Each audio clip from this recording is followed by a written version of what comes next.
শেষের দিকে যে কথাটা বলতে চাইছিলাম সেটা একটু শুরুতেই বলে রাখি যে অনেকে নানাভাবে আমার সমালোচনা করছেন, একটু ভয় টয় দেখাবার চেষ্টা করছেন।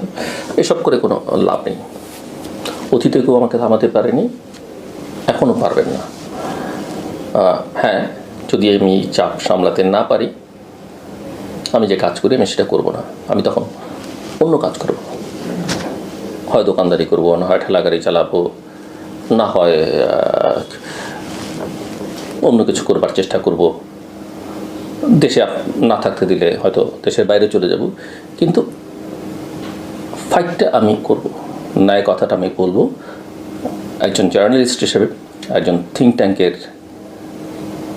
সঙ্গে সংশ্লিষ্ট ব্যক্তি হিসেবে আমার কাজ হচ্ছে চ্যালেঞ্জ করা প্রথাকে, প্রতিষ্ঠানকে, সরকারকে। এটাই আমার কাজ।